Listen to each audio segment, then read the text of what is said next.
This is KGW News at Sunrise. This morning, we are following the very latest on two wildfires that broke out Sunday afternoon. We have the latest on the firefight, plus what evacuations are looking like this morning.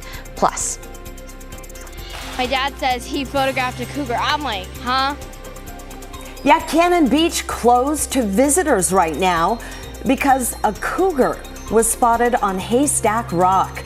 We talked to the man who took pictures of the big cat. oh my goodness, I have never seen that before. A cougar on Haystack Rock. Have you guys seen that? Well, I thought you weren't supposed to climb the rock. Don't they have a sign posted? Those cougars. No cougars.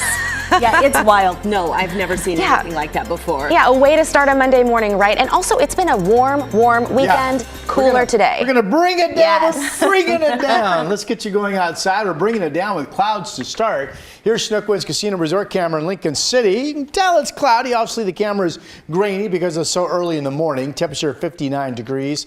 Winds are currently calm there. We have the clouds over downtown Portland as well. From the Wells Fargo building, we're at 66. So a cooler push of marine air. We are expecting at least some spots of drizzle, especially at the coast and especially near and north of the Columbia River this morning. We'll see if we get reports of that. 66 right now. Could still be in the 60s at noon with partial clearing starting to develop. Then eventually the sun will come out. We have a chance to stay under 80. I have us at 79 degrees. Back to you. Wow. Okay. Thank you so much, Rod. And we've also got a couple traffic alerts to let you know about. Northbound I-5 back open right now at Northeast Weidler Street after a deadly crash shut it down overnight. This is video of the scene around 10:30 p.m. last night.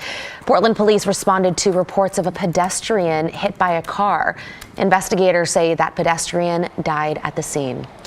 We also want to remind you the Lewis and Clark Bridge connecting Rainier, Oregon and Longview, Washington is now closed, and it could stay closed for over a week while crews make repairs. Pedestrians, cyclists, and emergency vehicles can get across, but for everyone else, you've got to take a significant detour. Either I-5 through Portland or Highway 101 through Astoria. The Wahkiakum County Ferry will also be running service twice an hour, 24 hours a day, while that bridge is closed. Now to the latest on wildfires in our area. Some people southeast of Estacada are under level 1 be ready evacuation orders. KGW viewer Jeanette Whitney took this video of a firefighting plane landing on North Fork Reservoir to dump water on the fire. That's because the 224 fire is burning in a rural area just off Highway 224. The fire started late yesterday afternoon. Clackamas Fire and Rescue says it's burned about 20 acres so far. Evacuations apply to people at the Clackamas River RV Park, Promontory Park Campground, Southeast Michaels Road, and portions of Southeast Fall Creek and Tumala Mountain Roads. For the latest evacuation orders, head to Clackamas County's website or its Facebook page. This morning, many people in Skamania County who had to leave because of a fire are back home. A wildfire broke out there yesterday afternoon. Flames were reported a little before 5 o'clock last night, just a few miles north of Carson off Wind River Highway. Homes on Bear Creek Road were under level 3 go now evacuation orders, but by 7:30 last night, those were reduced to level 2, where they remain this morning. Fortunately, firefighters stopped the flames from spreading further into the gorge. Old State Road remains at a level 1 evacuation notice.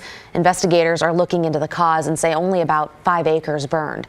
The Skamania County Sheriff's Office's Facebook page has the latest on all the evacuation orders. We're learning more about what the Clackamas County Sheriff's Office is calling a murder-suicide. 12-year-old Patrick Landers Jr. was killed last Wednesday at his father's home in Damascus. We spoke with Patrick Landers Sr. to get a better idea of what happened. Authorities identified the killer as 34-year-old Ricochet Kerr of Hillsborough. He was in the middle of a divorce with Landers' adult daughter, who had a restraining order against Kerr. Landers says on Tuesday at the hearing for that restraining order, Kerr said he would kill himself, but the court didn't do anything about that. The judge granted the restraining order because the guy was just being dumb. Stands up in court, says, I'm going to kill myself. Right there, it should have been over and done. We shouldn't even have this conversation. He should have been held. Yeah. KGW has reached out to court administrators in Washington County to ask about protocols if someone threatens self-harm inside a courtroom. So far, though, we have not heard back. And if you or someone you know is in crisis, there is help. Call 988 to be connected to a crisis center and a trained counselor. In about 2 months, a state trial for Oregon's new voter-passed gun law is set to begin. Measure 114 requires a permit to buy a gun and bans magazines holding more than 10 rounds. But it hasn't gone into effect yet because of legal challenges in state court. Supporters did win one victory in federal court last Friday when a judge ruled the law is constitutional, saying the Second Amendment does not protect large-capacity magazines. To be clear, that federal ruling does not mean Measure 114 is going to go into effect because the state trial is still taking place in Harney County this September. And later this morning, some flight attendants for Alaska Airlines are planning to picket in front of Portland International Airport. Their union is negotiating a new contract, asking the airline for better pay and working conditions. Flight attendants also have a day of action planned for August 15th at major Alaska hubs. But they say it won't disrupt service. The demonstration is strictly to raise awareness. This morning, Cannon Beach officials are hoping a cougar has made its way off of Haystack Rock. A stretch of Cannon Beach was actually closed because of the big cat, and emergency crews are worried it might make a return. So KGW's Ashley Grams talked to the man who first spotted the cougar yesterday morning. Oregon is known for miles of beautiful coastline, and one photographer headed out early in the morning to capture it. I went over to the beach just to photograph some puffins. He expected to see some birds. What his lens saw was a different kind of animal altogether. While looking there, it just happened that I saw the cougar. You heard that right, a cougar climbing around on Haystack Rock in Cannon Beach. My dad says he photographed a cougar. I'm like, huh? He quickly warned a family walking near the rock, and word spread. It's unique to us. Nobody was ever aware of this happening. The Cannon Beach Police Department closed the beach near Haystack Rock to protect both the cougar and any beachgoers. There's about a 2,000-foot wide corridor that the animal can use anytime they decide to. In the meantime, people of all ages, Nice, cool, awesome, make their way out to the sand, And he just kind of looked around and turned his head, and then he just kind of disappeared. trying to catch a glimpse of the cat on the rock. Reporting from Cannon Beach, I'm Ashley Grams, KGW News. Wow, what? Can you imagine seeing that? You're at the hey, Mom. No.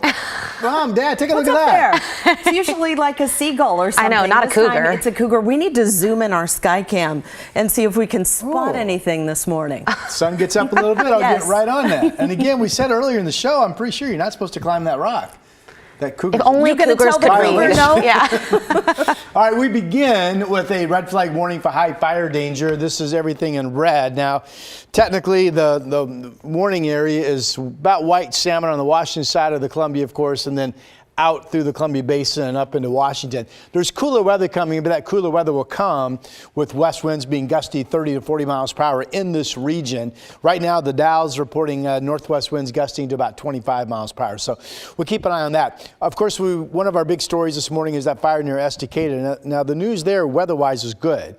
Cooler temps today, mainly in the 70s this afternoon. West winds not expected to exceed 15 miles per hour. Relative humidity factors going up. All of that is favorable for the men and women trying to get that blaze completely out. Okay, here's what's going on this morning. We have some rain in southeastern Oregon. This should be just a morning thing. We think dry weather's coming this afternoon. On the closer view, we have cooler weather marching in. That's bringing the marine layer of clouds, and there's a little bit of light moisture being picked up around the Clatsop County and up into Long Beach. Could see some drizzle spots mainly near the Columbia and up to the north inland today or this morning. Here's a look at mainly cloudy conditions over downtown from the Rose City camera. We're at 66 degrees currently. Here are the other current numbers. Salem, good morning, down to 57 right now. Less clouds south of Portland, more clouds to the north of the Rose City currently. 57 over in Bend, 66 out in Baker City. Futurecast shows the marine layer this morning at 8:30. All these green dots are the chance of some traces of moisture. We get into the afternoon, Most areas, including the coast, expected to see some sun, and then eventually it looks like we just go mainly sunny during the day today. So here are some forecast numbers for you on this Monday. 60s at the coast, a partial PM clearing. Actually, Futurecast loves it just to clear out. We'll see. Northwest winds 5 to 15. And then in the valley, mainly partly cloudy this morning in the Mid-Valley, Salem, Corvallis, McMinnville. A mostly sunny day coming, highs of about 80. We do have the solid cloud cover in southwest Washington, maybe some drizzle spots. Longview only 75. Vancouver and Portland will get up to about 79, maybe 80 today, trying to hold it in the 70s. 85 tomorrow, and just like that, 90 Wednesday, 90 Thursday, 88 Friday. And then right now, the upcoming weekend looks to be fairly comfortable. And that is your forecast for now. Gotta soak in these lower temperatures. Okay, thank you, Rod. So a lot of people this Monday morning still feeling the glow from a fun-filled Pride celebration in downtown Portland this weekend. Some people who come back year after year say they are starting to notice the younger generation showing up. A lot of families, a lot of toddlers. It feels like we're getting older. We all feel like we're getting older. We've got more from the Rose City's Pride Parade when we return.